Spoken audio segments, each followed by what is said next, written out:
I felt like, as a spokesperson for all of Earth, all right, I think I'll give you a message that I don't think no one will give you, and I'm here to say that we're doing fine. So just relax. We're in a time where everybody yells at you and everybody's bad. We're doing great, all right? I did some research, and I was like, let me look at the other planets. Let's see how good they're doing. And I don't want to, it's unbelievable. They're nowhere right now. Some of them have too many moons. That's how stupid they are. And so let's calm down, all right? We're so much farther ahead. They haven't started, and we're almost done. So let's celebrate being first. Don't be sore winners. Who do you guys think is the most famous celebrity from Texas? Who do you think of when you think of Texas? Matthew McConaughey. That's kind of what I think too. I do think of him. Yeah, he's the first guy I think I think of a lot of country singers too. Willie Nelson. Yeah, I think George Strait. Billy Joe Shaver, George Strait for sure. Amarillo by Morning. Yeah, up from San Antonio.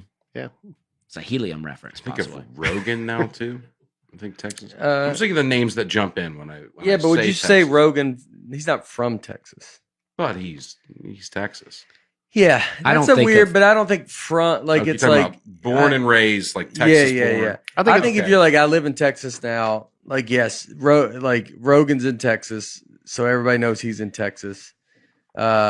Elon Musk is in Texas. Didn't he move his? I don't know if he lives there. They're in Austin. Yeah, Waylon Jennings says it don't matter who's in Austin. Bob Wills is still the king. That's what he says. Who's that? Bob Wills was Texas and the Texas Playboys. He had the swing band during World War II, a Western swing band. Yeah. Bob Wills.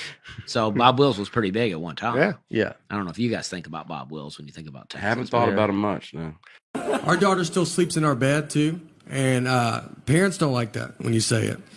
They're like, you got to keep them outside. Don't look at them. It's my fault. So we had a kid late in life. We have one kid, and so we're kind of hitting all the sites. And I would be when I get home, travel a bunch, and I get home, I'd want us to all sleep in the bed together. And I've kind of built up a habit now, and it's happening. So it's tough though because kids don't know how to sleep. She makes king bed feel like a twin. I'm on the edge. When I sleep alone in a hotel, I have to sleep with my head on the nightstand. It's the only way I know how to go to bed. She gets sideways, upside down. If you woke up upside down tomorrow, you would go to the hospital.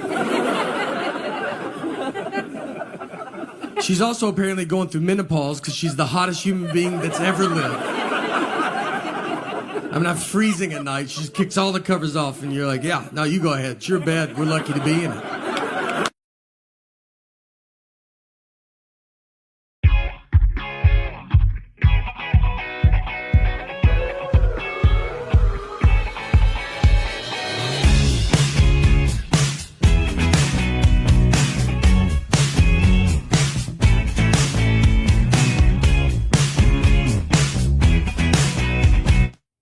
All right, one of the really cool things about Big Slick, as you all know, is that we get to invite people that we know in the industry. And this next guy, I became a fan of because my girlfriend was a fan of his comedy on Jimmy Fallon, and she made me go here in Kansas City to watch stand-up, and I went and saw him and just was blown away. Then I watched his special, and then I watched everything I possibly could, and I reached out to him and said, dude, you are so hilarious. How would you like to come to an amazing charity event in Kansas City? And without hesitation, he said yes. And during the show this night at the Sprint Center, I kept going back to him and saying, you sure you're going to do okay? You sure you're going to be, you sure your jokes are good? You sure you're, messing with him.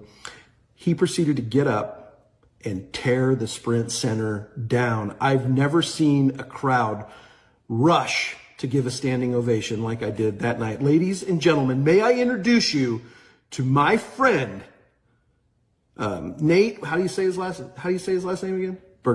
Nate Bargatze. Enjoy. This next comedian we're bringing to the stage is one of the hottest comedians there is right now. He's got an amazing Netflix special on right now called The Tennessee Kid. His name is Nate Bargatze. He's here to perform for you right now. Give him a big Kansas City welcome. Yes, yes. Nice. We got him. We got him. All right. Thank you. Thank you. I'm going to put this energy pretty late in the show. This is what my energy is. Dustin? Look, thank you for having me here. This is very exciting. Got to play some sports softball. Struck out, but, it's just a pretty big yellow ball. And I like to play, I play a lot of sports. I like to golf. And recently I was golfing, and I got done, and I was very hot and gross.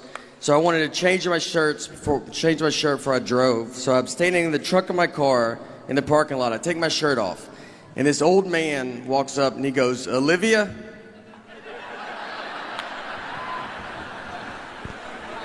He was looking for his elderly wife and saw me with no shirt on. I covered up. I was like, "What's that?" And he was like, "All right, honest mistake." And I was like, "That hurts worse than saying Olivia." I don't know who he offended more, me or Olivia. I think we could both have a word with him.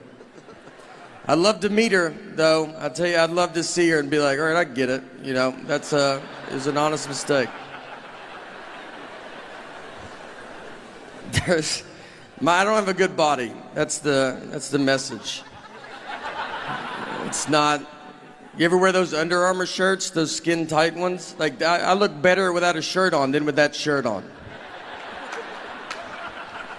It just shows the worst parts of your body. They have like plastic surgery, how they draw markers on you. They should just put you in that shirt and be like, obviously you can see what we're going to go after.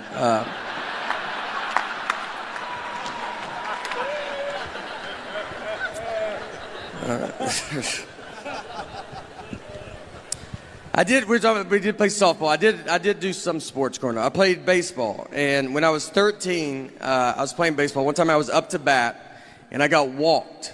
So I take my base, I get to first base, and I turned around, and the catcher was still standing there, and he was holding the ball.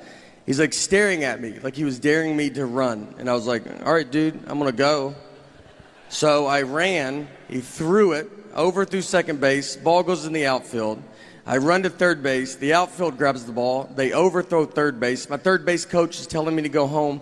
This is about to be an inside the park home run off a walk.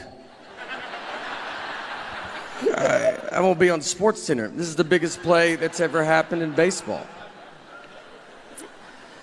I slide, there's a play at the plate, and the umpire then tells us that it was only ball 3.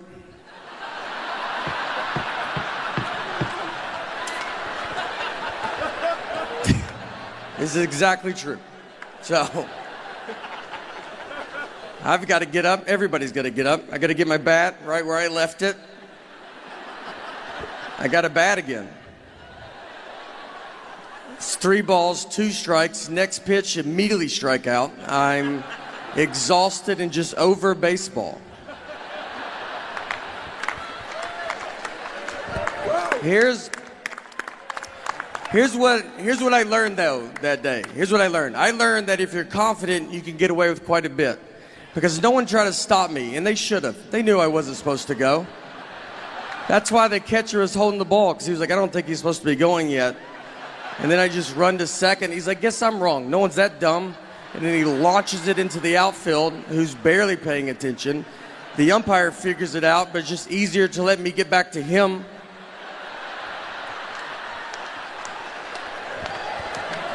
No one ever told the parents either. No one ever explained it to them. And they were cheering pretty hard. It's a pretty exciting play to watch. And they just see me slide into home and just stand up and bat again. Like that's just a rule in baseball.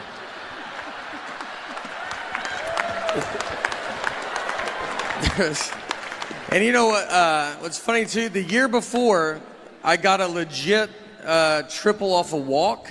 So in that moment, I'm like, this is just what I do. I was like, don't walk me. Like, this is my thing, all right?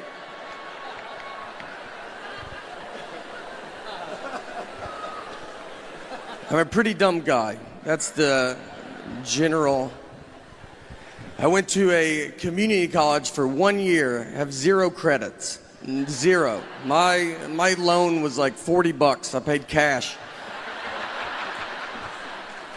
All my classes were outside. We never went inside the building. We would meet at a picnic table outside because our teacher was like, you guys will all be working outside one day. So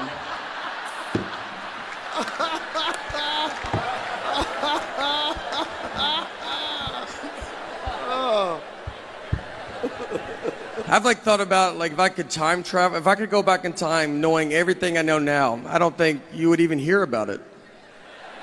I think I would just get stuck. I don't know anything. Like I don't think I could. I think if I went back, I don't think I could prove I'm from the future. Like who's the next president? I'm like, just name someone and I'll tell you if I've heard of them or not. But I have no idea.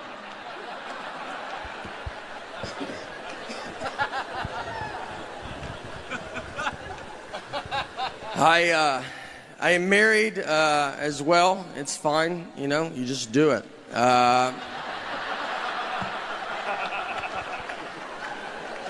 This is what marriage is. It's just one guy talking and the other's like, I'm gonna get out of here. This is not... My wife, one time we were out on the lake with some of our friends and we were floating around in the water and there was a guy in a boat right next to us, and my wife was like, oh, that's my ex-boyfriend in that boat. I didn't know who he was. She didn't have to say anything at all.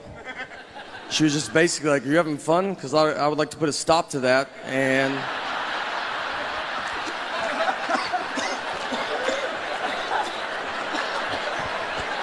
and make you stare at this guy.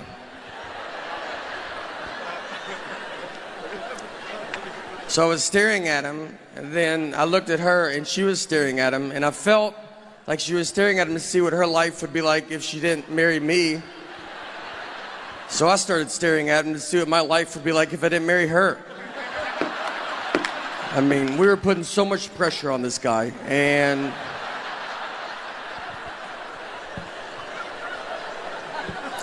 nothing happened. We basically just realized we don't have a boat, but... my friends were like, you shouldn't try to fight him. Why didn't you go fight him? I was like, I don't know, because I would have had to swim over to that fight. I don't know how intimidating that is for a guy to see a head in a life jacket floating his way. And then I got to get in the boat. Have you ever tried to climb into a boat from water? It's not aggressive. It takes an hour if no one is in the boat. I would need his help. That's how that fight would start.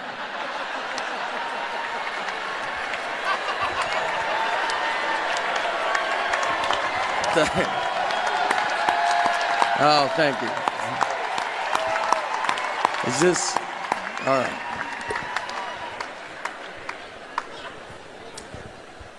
We fight a lot, my wife and I. She'll just if we're gonna fight, she'll give me the silent treatment. And the silent treatment is very common. Everybody knows what it is. And I think you're just born knowing it. I don't think you're taught it. You know, it's just like something that's inside of you.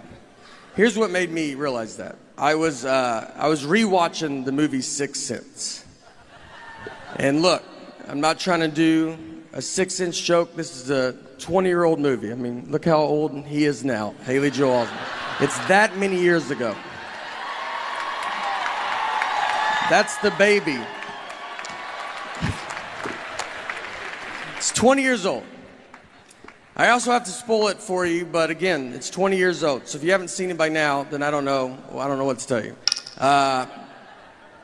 But think about when you saw this movie for the first time. None of us knew he was dead, too, by the way, just so you know. And if you haven't seen it, like, that's a pretty big part of it. But for those that have, think about it. When you saw this movie for the first time, none of us knew he was dead. That was the biggest surprise we've ever seen in a movie. We just thought his wife wasn't talking to him for like a year. That made more sense to us than him possibly being dead.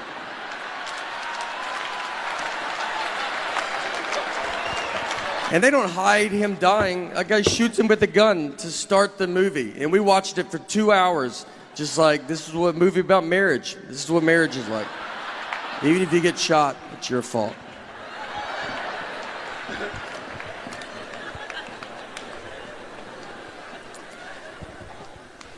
We have a daughter as well, and when my daughter was to be born, I'm from Nashville, and when she was to be born, we were living in New York, but she was not born in New York. We flew home. She was born in Tennessee. I don't need her growing up thinking she's better than me. So I was like, you start where we start, all right? No one gets a leg up in this family.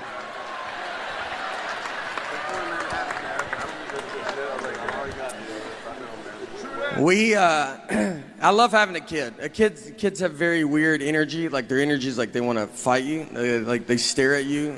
They stare at just strangers for so long.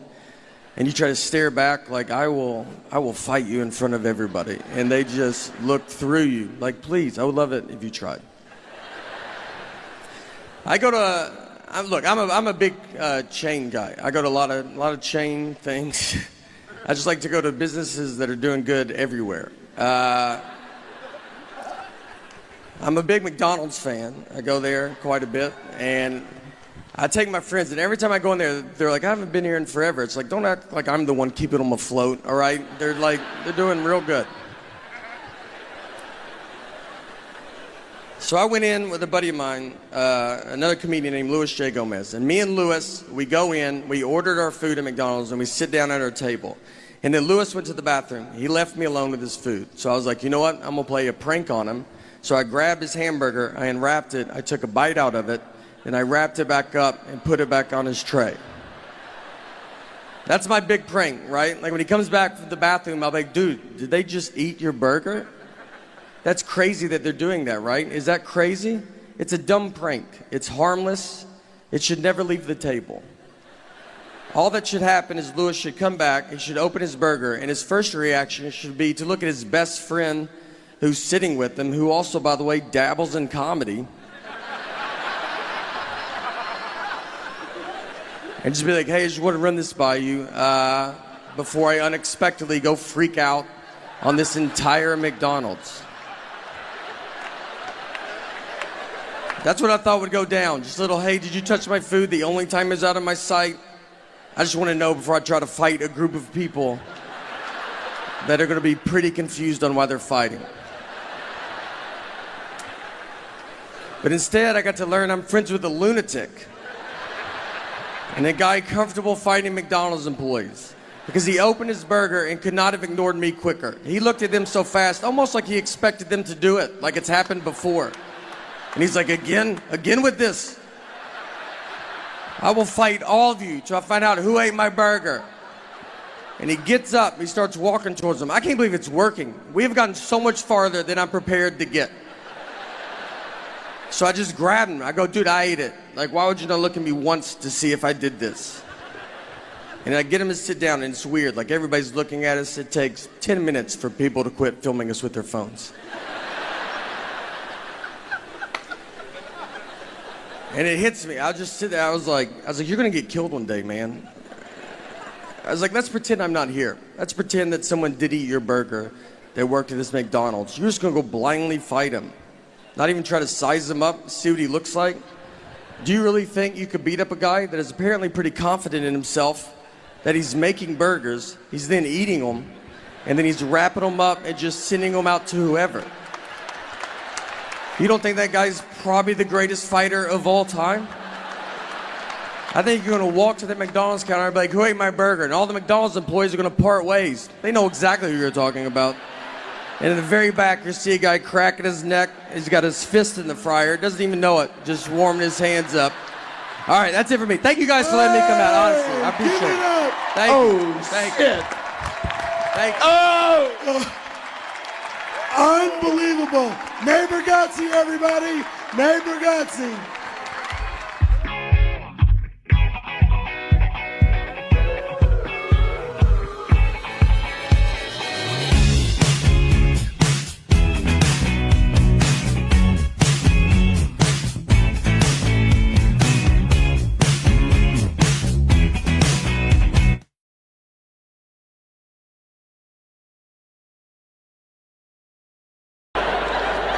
We have a daughter now, and so it's getting, 2-year-old daughter. It's getting pretty serious between me and my wife now, and it's I don't know. I was living in New York when my daughter was to be born. She was not born here, though. We flew home. She was born in Tennessee. I didn't want her to be born in New York, you know? I don't need her growing up thinking she's better than me. I was like, you start where we start, all right? No one gets a leg up in this family. It was wild. I remember, like, on the way to the hospital, I was, like, telling my wife, I was like, look, I don't want to see anything, all right? It's going to be gross. I wished it was, like, the 50s when they didn't even let men in the hospital. But it's not. Now doctors are like, do you want to deliver the baby? Why don't you do most of it? I didn't take a class. They just act like I'm the guy that cuts umbilical cords at the hospital. I almost cut the wrong part. Like, I don't know what it is. And they're like, that's not right. I was like, well, why don't you do it? You did go to doctor school for this. Why am I doing minor surgery right now? I mean, is it cheaper? If it's not cheaper, I don't want to do it. All right? I don't read any books. I don't do it. And I think that matters. I do think that matters. Reading, I believe, is the key to smart. That's what I've always said. And I don't do it because every book is just the most words. It doesn't let up. I mean, every page is more words. It's like, what are you talking about there? Put some blank pages in there. Let me get my head above water for 2 seconds.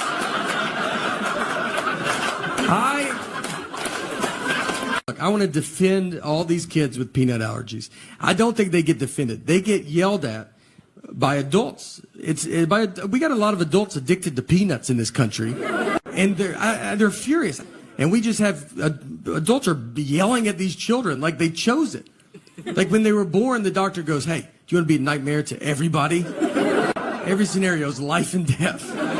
You ever been on a plane? They just go, all right, everybody, can't have peanuts today because that loser kid right there. And these grown-ups are booing them. I mean, they're just, the only reason I'm on the flight is for the peanuts. I don't even know where it's going. Me and my wife fight a lot, like normal fighting. It's easy to fight when you're married, I think. Marriage and prison are the two easiest places to start to fight.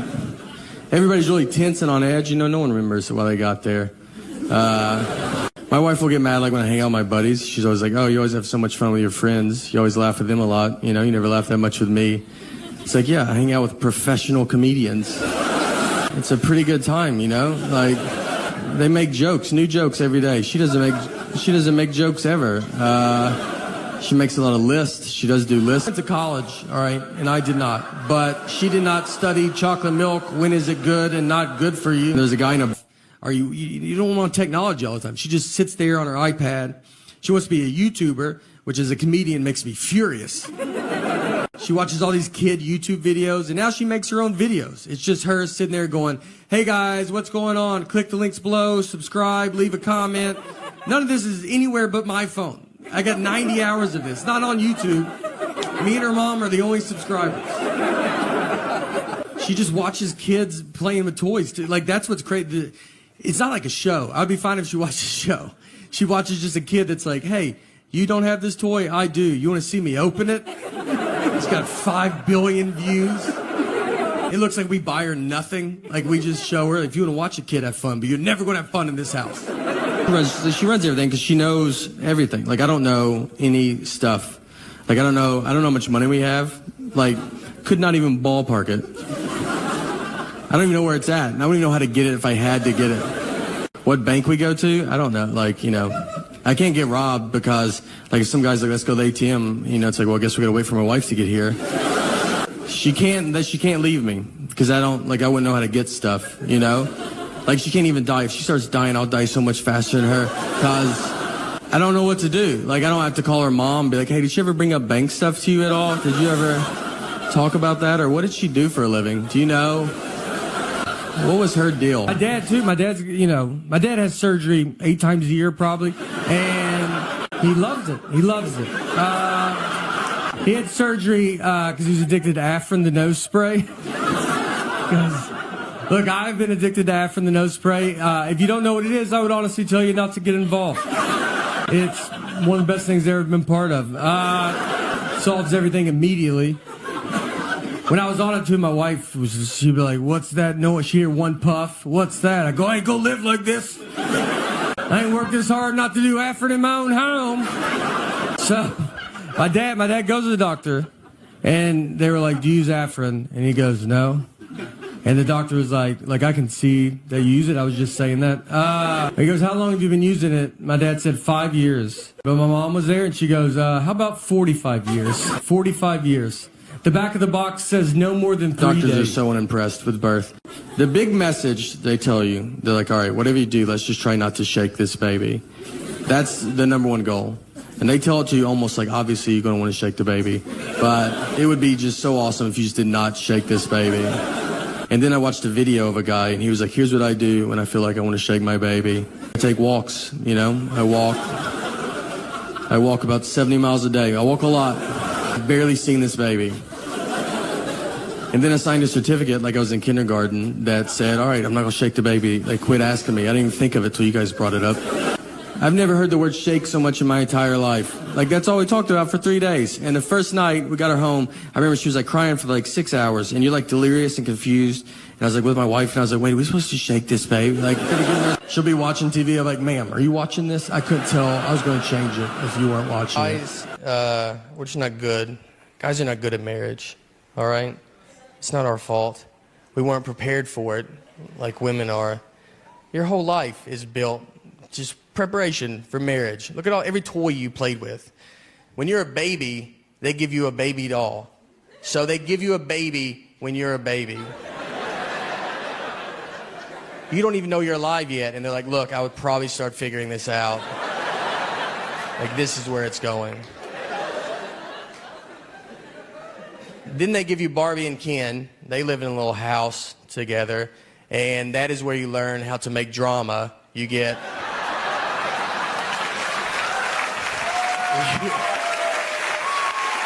You get the best. You're the best.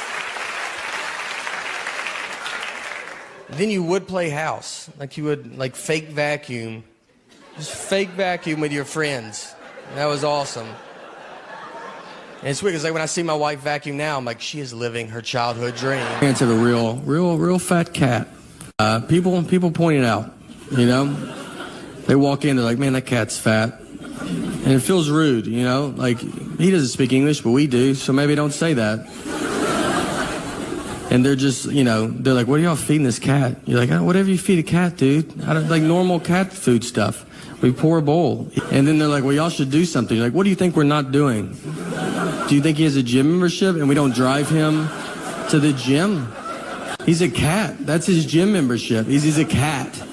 I watched him jump from the ground on top of the refrigerator. That's like if I jumped on top of a school bus from the ground. If I did that, you're not going to be like, well, you still could lose a little bit, you know?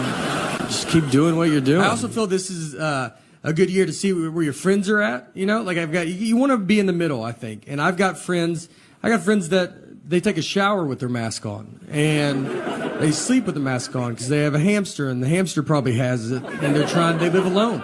It's just them and the hamster. And I also have friends that I don't think have even heard about COVID. It looks like someone told them to try to go get it. That's how they're living.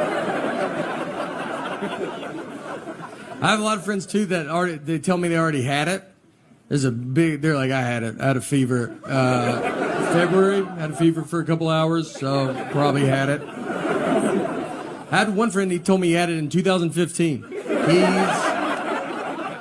Convinced. He goes, I had it in 2015. I was the first, and it just didn't catch on like it has now. But speed, you know. High school, I got pushed into a wall head first, and it took them 3 class periods to figure out I had a concussion. That's how much I was bringing to the table.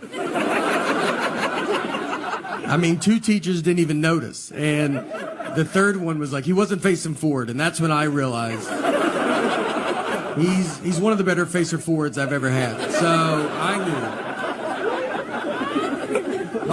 My biggest concussion was when I was 12 years old. I fell down a cliff. But community college is college when they're like, you're probably staying in your community. So we're going to show you the ropes around town, kind of give you just a lay of the land. I took all remedial classes. I was there 1 year, 0 credits. I was there the whole time. It's not good.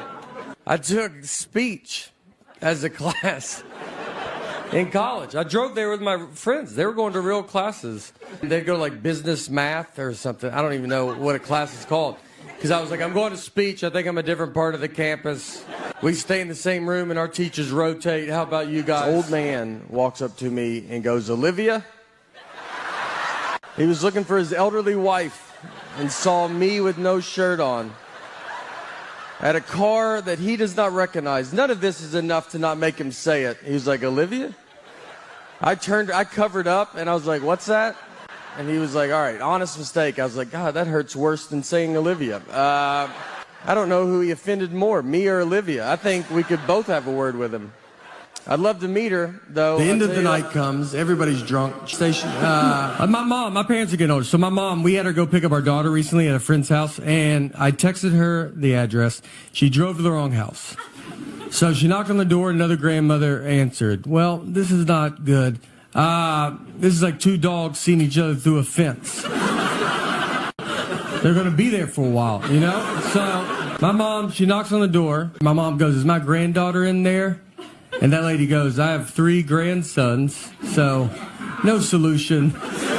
Just 2 grandmothers. Just, do you have stuff? I have stuff too. They talked for 30 minutes. It's a wrong door. I had to go get my daughter, then find my mom. It's supposed to be a clean show. I'm bringing this filth into it.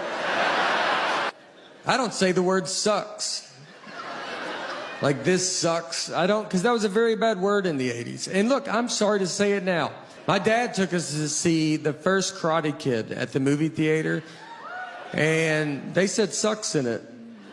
And right when I heard it, I looked at my dad and I go, what kind of trash you bringing us to? I was not allowed to watch anything. I mean, when they made The Simpsons, it was like, I guess they're just showing R-rated TV shows now. She does whatever she wants. She turned 18 and got a tattoo. And I was like, well, you're going to get in pretty big trouble when they find that out. And she goes, I'm 18. I can do whatever I want. I go, yeah, well, I'm 28 and I'm still hiding wine, so I don't think you can. Pardon my language, but I think it stinks what's going on. I think it stinks. In a boat. Guys are not good at marriage, all right? It's not our fault. We weren't prepared for it like women are. Your whole life is built just preparation for marriage. Look at every toy you played with. When you're a baby, they give you a baby doll.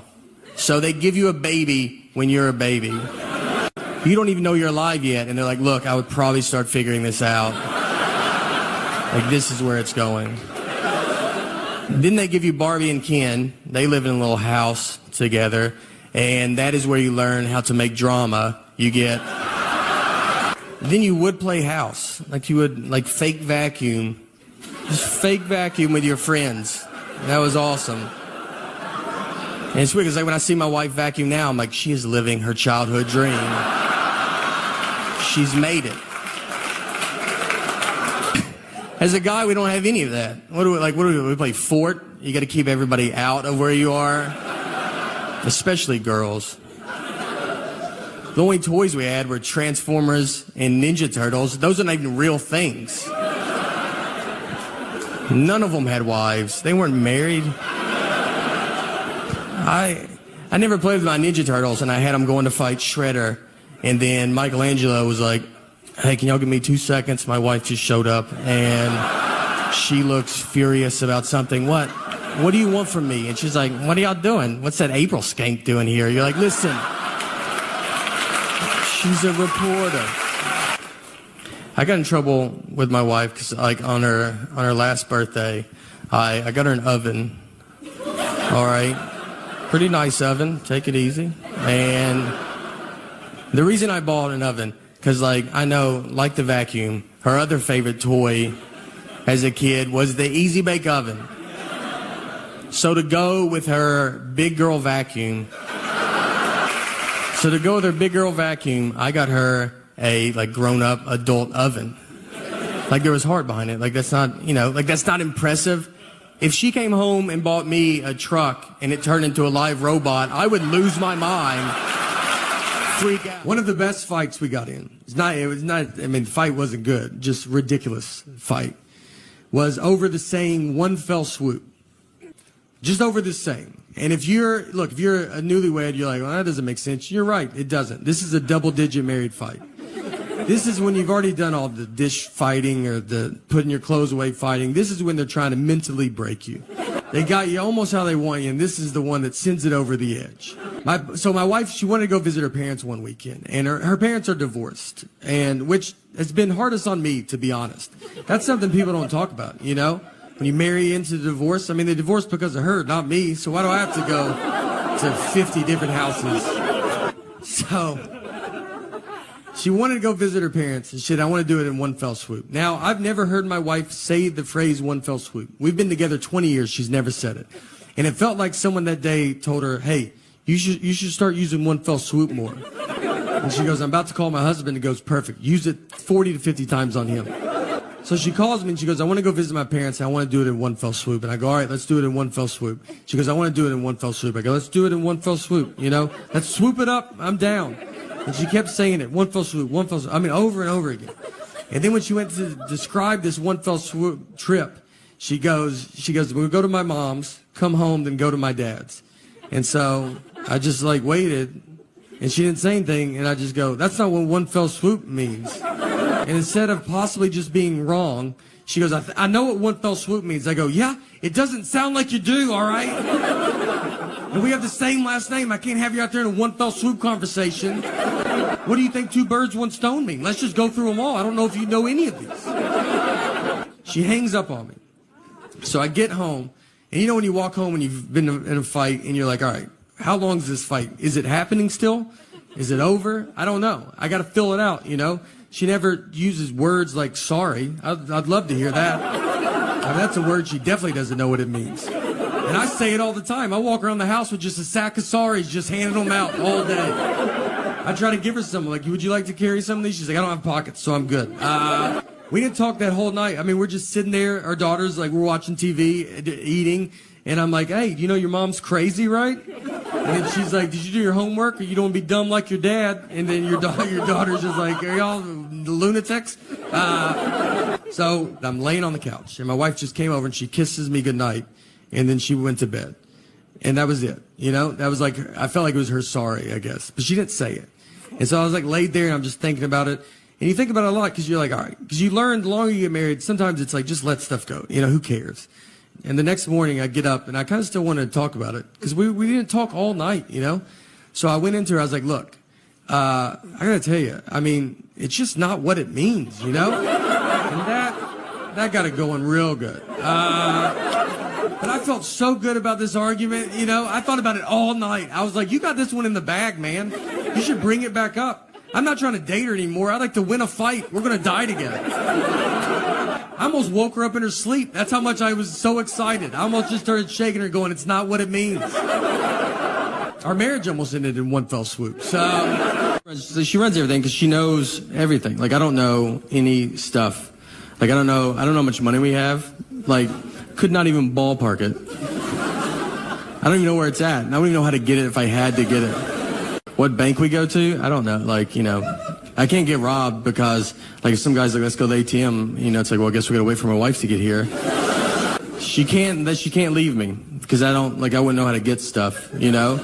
Like, she can't even die. If she starts dying, I'll die so much faster than her because I don't know what to do. Like, I don't have to call her mom and be like, hey, did she ever bring up bank stuff to you at all? Did you ever talk about that? Or what did she do for a living? Do you know? What was her deal? Me and my wife fight a lot, like normal, you know, like normal fighting. It's easy to fight when you're married, I think. Marriage and prison are the two easiest places to start to fight. Everybody's really tense and on edge. You know, no one remembers why they got there. My wife will get mad, like, when I hang out with my buddies. She's always like, oh, you always have so much fun with your friends. You always laugh with them a lot. You know, you never laugh that much with me. It's like, yeah, I hang out with professional comedians. It's a pretty good time, you know? Like, they make jokes, new jokes every day. She doesn't make jokes ever. She makes a lot of lists. She does do lists, though.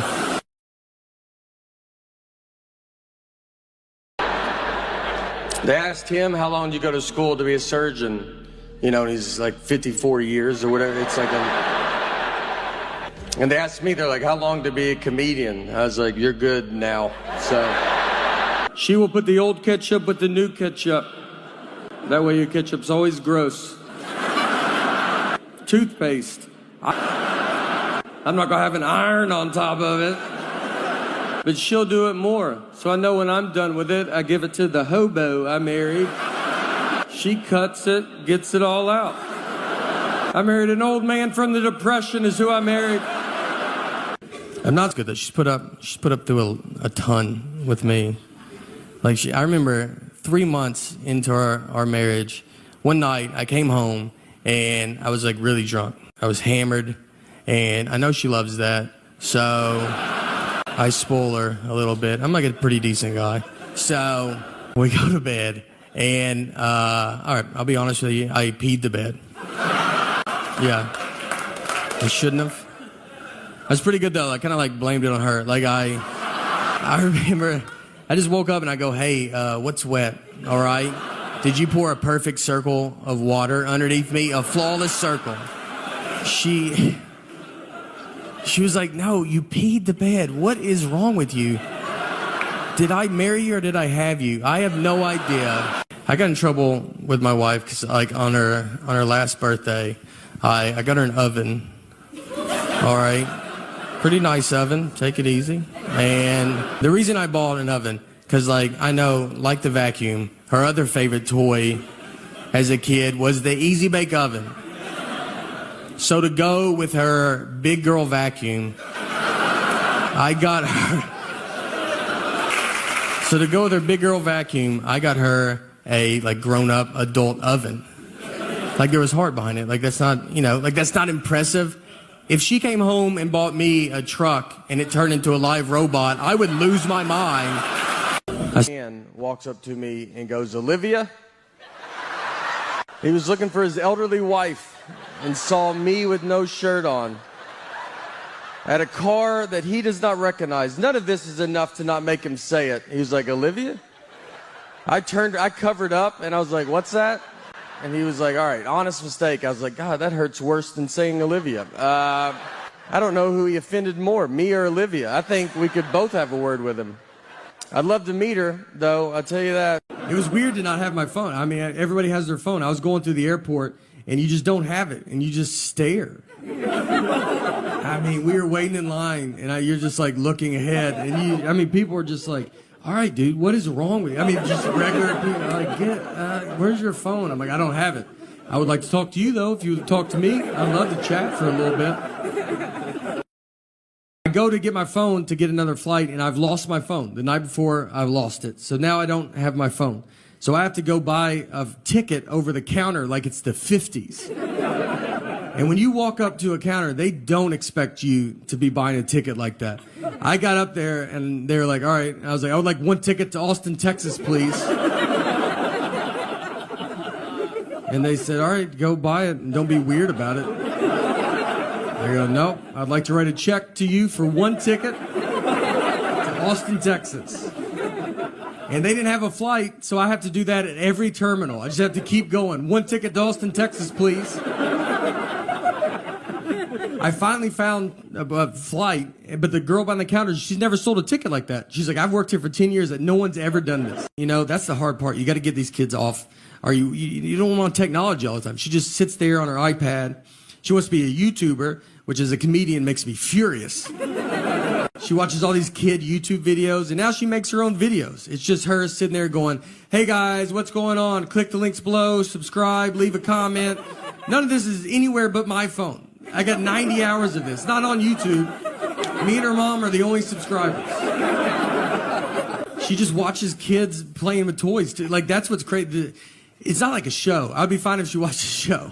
She watches just a kid that's like, hey, you don't have this toy? I do. You want to see me open it? It's got 5 billion views.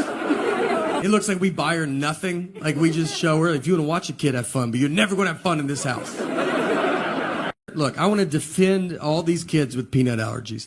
I don't think they get defended. They get yelled at by adults. We got a lot of adults addicted to peanuts in this country, and they're furious. And we just have adults are yelling at these children like they chose it. Like when they were born, the doctor goes, hey, do you want to be a nightmare to everybody?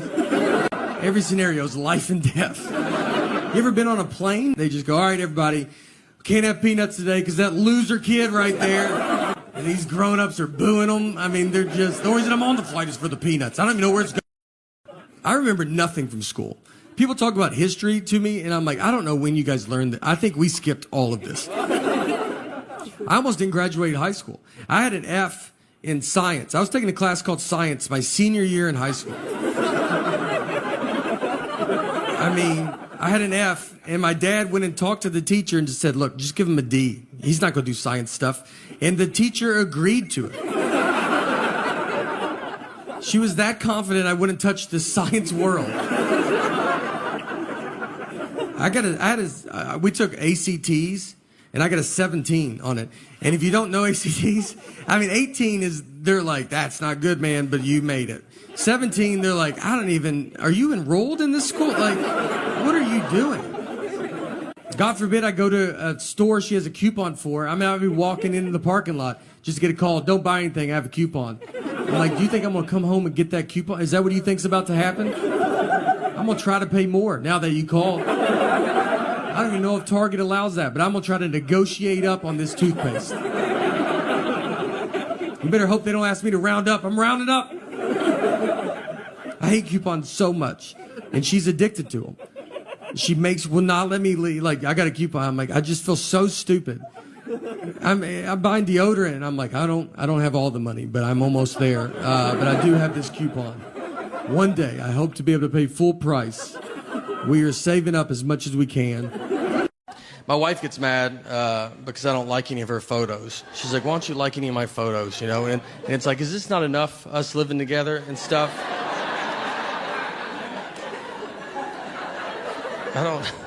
And I did like it. When we took it, I said I like it. I told you I like it. I looked at it. I'm in it. I'm in the photo. There's not much more I can do with this photo. We've been together my entire life. Since we started dating when I was like 21. I'm 37 now. And like, I went from like my mom to her. So I don't even know what it feels like to not have some lady be like, I don't know if I would do that, you know.